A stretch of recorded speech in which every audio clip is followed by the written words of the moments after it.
9:44 de la mañana, 11 grados 2, la temperatura actual, 14 de máxima para este viernes 28 de julio. Y nos metemos, Leila Mariana Vitar, con internacionales. Así es, vamos a hablar de Níger. Ayer comentábamos un poquito lo que estaba pasando en ese país africano con un golpe de Estado, ¿no? Hablábamos acerca de esta junta militar que dio un golpe y que reúne al ejército, a la gendarmería, a la policía, suspendió las instituciones. Escuchábamos ayer también como decían, bueno, decidimos tomar el poder porque no podemos permitir un gobierno chupamedias de Macron. Cerró las fronteras terrestres y anunció que hay un toque de queda de 22 a 5 de la mañana. Acá la especulación era que haya pasado con Mohamed Bazoum, que es el presidente legítimo y que ahora aparentemente continúa retenido en el Palacio Presidencial de Niamey. Y bueno, vimos también cuál fue la repercusión a nivel internacional, porque hubo condena, por supuesto, porque hubo una ruptura del sistema democrático. Estados Unidos, Rusia, la ONU, la Unión Europea, la Unión Africana salieron a decir, bueno, primero que liberen a Bazoum y después que se restablezca el orden institucional, constitucional. Estamos hablando de un país muy pobre de África, un país que no tiene salida al mar, un país que limita con Mali y Burkina Faso, y después voy a explicar por qué esto es importante. Un país que produce uranio, también es muy importante para tenerlo en cuenta, y que aparte se independizó de Francia en 1960, como buena parte de los países en África son democracias, si es que las hay, muy jóvenes, y países independientes, entre comillas, muy jóvenes con sistemas hoy en día neocoloniales. Vamos a escuchar en primer lugar el rechazo internacional, en este caso a Anthony Blinken, que es secretario de Estado de Estados Unidos, y después a Antonio Guterres, que es el secretario general de Naciones Unidas. Bueno, obviamente repudiando el golpe de Estado, decían lo siguiente. Estamos siguiendo muy de cerca la situación y los acontecimientos en Níger. He hablado con el presidente Bazoum esta mañana y le he dejado claro que Estados Unidos le apoya como presidente de Níger elegido democráticamente. Pedimos su liberación inmediata. Condenamos cualquier intento de tomar el poder por la fuerza. Ayer hablé con el presidente Bazoum para expresarle nuestra plena solidaridad. Ahora deseo dirigirme directamente a quienes lo tienen detenido. Liberen al presidente Bazoum de inmediato y sin condiciones. Dejen de obstruir el gobierno democrático del país y respeten el Estado de Derecho.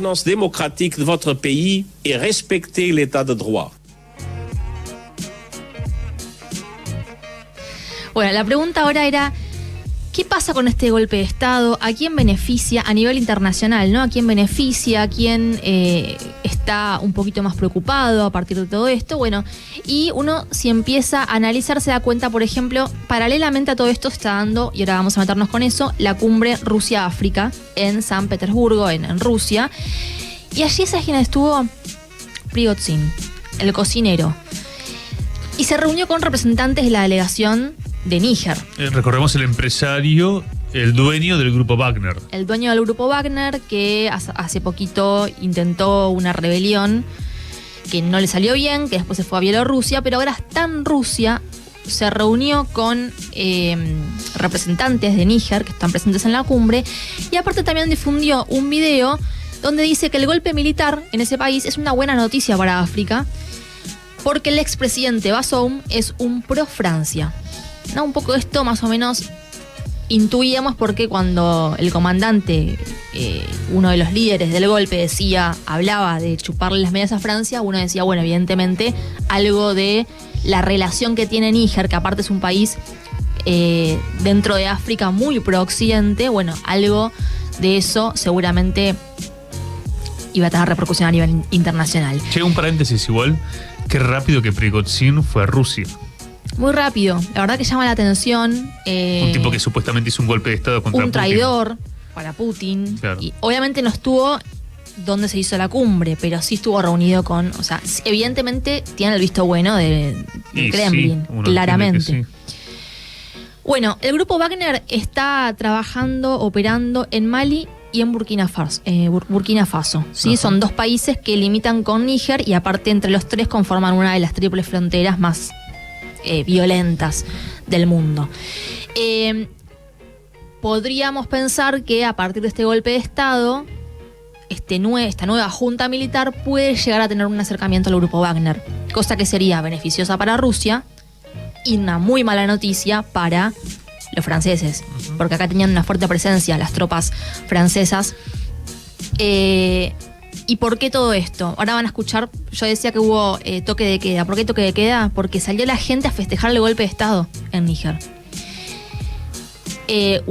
Insisto, una sociedad muy empobrecida, pero es el cuarto productor de uranio en el mundo.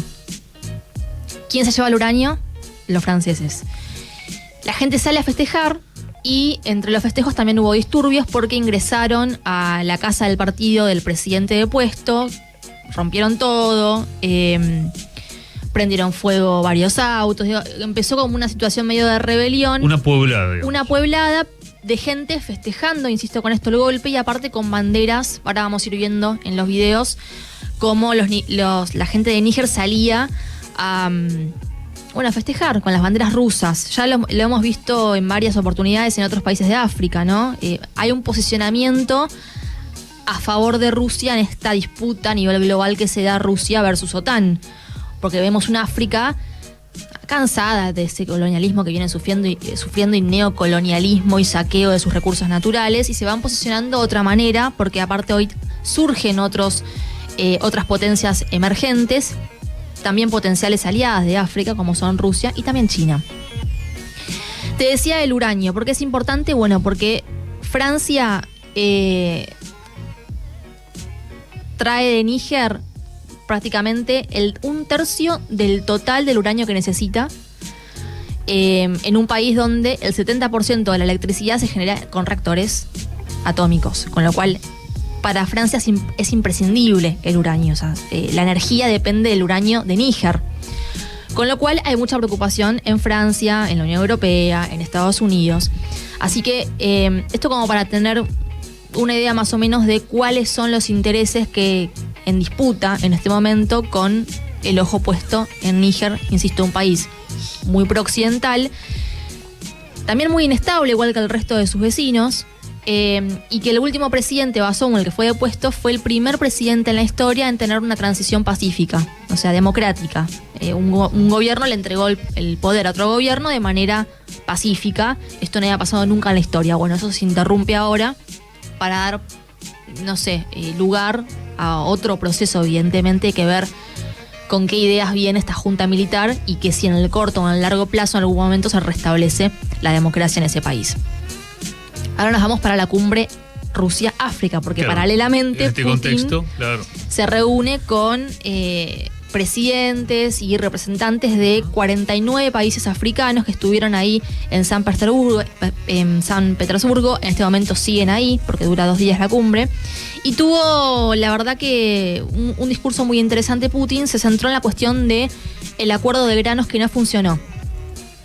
Claro, recordemos que se retiró por la guerra en Ucrania. Rusia había acordado permitir que salieran los granos ucranianos de los puertos, y dijo no, esto ahora se interrumpe porque esos granos, el 70% se lo queda a la Unión Europea, lo revende, se enriquecen y el 3% apenas llega a África. Así que ahora esto cambia. Rusia dice, bueno, vamos a darle granos rusos a los africanos de manera inclusive, si es necesario, gratuita. Y de hecho, bueno, van a haber varios, y te voy a nombrar cuáles: Burkina Faso, Zimbabue, Mali, fíjate, los vecinos de Níger, Somalia, República Centroafricana y Eritrea, que van a recibir hasta 50.000 toneladas de granos de manera gratuita por parte de Rusia. Mira, acá tengo un título de Infobae, ¿no?, en el eje norteamericano de la información. Dice: Putin trata de poner a África de su lado, con armas y granos gratis, condonación de deudas y una crítica a las, entre comillas, democracias avanzadas. Bueno, acá justamente desde Miami, bueno. Infobae, pero claramente Rusia, China, lo que es la ruta de la seda, el BRICS, lo que puede es proponer cooperación. Desde Europa, de Estados Unidos, lo único que pueden proponer es saqueo. No solo eso, sino una cuestión también simbólica. Hay mucha bronca de los africanos, naturalmente. Sí. Hemos traído las columnas. Particularmente con los franceses, pero hay un rechazo a todo lo que es OTAN y mundo a los alemanes occidental. también hubo desplantes diplomáticos. Muy fuertes. Obviamente. Sí, estaba viendo acá que en África hay 54 países. Yo la verdad que un dato que desconocía, vos decís que 49 estuvieron en la cumbre africana. Sí. Bueno, está claro, ¿no? Cómo está jugando África en esta partida. Queda muy claro que hay un interés de buscar nuevos aliados en este mundo. Que de a poquito cada vez va transicionando más hacia esa multipolaridad que tantos están ya diciendo que se hace urgente, ¿no? Que suceda. Vamos a escuchar a Vladimir Putin en esta conferencia. Dale. En la cumbre Rusia-África, decía lo siguiente. Se compone un cuadro paradójico. Por un lado, los países occidentales obstruyen el suministro de nuestros granos y fertilizantes.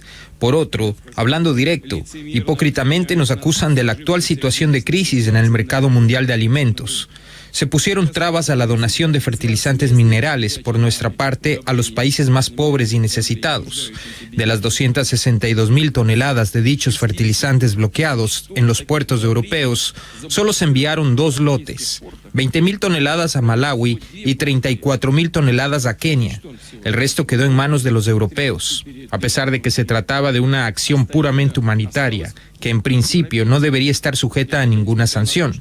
Bueno, alguien no quiere que Rusia, como se dice, se enriquezca, que se use dinero con fines militares, pero es una donación. No lo hacen, a pesar del discurso vacío sobre el deseo de ayudar a los países más pobres. Bueno, Vladimir Putin que aprovecha, por supuesto, la cumbre para pegarle a Occidente por las sanciones en contra de Rusia y saber la situación en África, porque es verdad que a partir de que Rusia se va del acuerdo hay incertidumbre, porque muchos países dependen de esos granos para alimentar a su población y para que los precios no se disparen. Recordemos que fue parte de una negociación, porque esto es en Odessa, ¿no? Donde había, lo que decían los rusos es, bueno, hagamos un acuerdo para que puedan salir los granos de esos puertos, y el tema era sobre todo desmilitarizar la zona, ¿no? Las minas que había en toda esa zona. Se llegó a un acuerdo que no lo cumplieron los ucranianos, digamos, o la OTAN no lo cumplió. No se cumplió, muchas partes del acuerdo no se cumplieron, y por eso también la decisión de Rusia de retirarse. En Turquía había sido, ¿no? La mesa de... Sí, también hubo críticas a Turquía, porque Turquía acercó posiciones con Rusia, que tienen una buena relación, pero a lo largo del tiempo se caía de Maduro que ese acuerdo solamente beneficiaba a Ucrania. Turquía tiene una doble vara. Turquía es muy ambigua. Es muy... Erdogan juega a dos puntas. Para la OTAN por un momento. Muy perspicaz en ese sentido, porque sabe perfectamente que cumple un rol central, de mediador, si se quiere, que tiene que lo benefician. Un rol geopolítico dentro de lo que es Eurasia, que es central. Exacto. Vamos a escuchar ahora a Naleri Pandor, que es canciller de Sudáfrica. Acá criticó a la ONU, porque dice, hay muchas presiones en la ONU constantemente, cada vez que se habla del conflicto Rusia-Ucrania, para que los africanos votemos de determinada manera. Eso tiene que cambiar, no puede haber presiones. Y después también habló de los BRICS, y a la vuelta de escuchar a la canciller sudafricana, les comento un poquito cómo viene todo eso. Lo que nos gustaría ver es la reforma y el fortalecimiento de la ONU. En varias ocasiones, la ONU ha sido utilizada con fines políticos, ha sido empleada por algunos como un arma contra otros. Tenemos que acabar con eso. En el contexto del conflicto entre Ucrania y Rusia, a la Asamblea General se le ha dado una especie de papel decisivo, pero en realidad no lo tiene. Así que espero que en el futuro continúen los cambios de ese tipo. Todo el mundo está interesado en el BRICS porque pueden ver que está sucediendo algo diferente. No buscamos usar como arma los océanos, no buscamos usar como arma los bosques, no buscamos usar como arma el cambio climático. Queremos trabajar en consenso para abordar cuestiones clave del desarrollo. Y creo que esa es la razón por la que el BRICS atrae a otros países. De hecho, paso mucho tiempo respondiendo a países que quieren saber cuándo se podrán incorporar. Hay como 40 países interesados en unirse a los BRICS. Escuchábamos a la canciller de Sudáfrica, que es parte de los miembros fundadores. Se va a realizar dentro de poquito, ahora en agosto empieza la cumbre de los BRICS. Al final Putin no va a viajar a Sudáfrica por todo el problema que hay con la Corte Penal Internacional, pero va a estar presente a través de videoconferencia, y ahí se va a hablar, seguramente va a ser muy importante lo que se pueda decir a partir de esa cumbre respecto de ¿Qué va a pasar con el patrón dólar? Los BRICS se quieren despegar y ya los miembros que conforman los BRICS empiezan a negociar entre sí en monedas locales, entre ellos y con otros miembros también, con lo cual se pueden venir novedades muy interesantes respecto de el patrón dólar. Hay que ver qué moneda se utiliza. ¿Será el patrón oro? Se da cuenta el oyente de lo que estamos hablando, ¿no? O sea, acá pidiendo de rodillas que el FMI nos tire dólares y el mundo cambiando a un ritmo acelerado.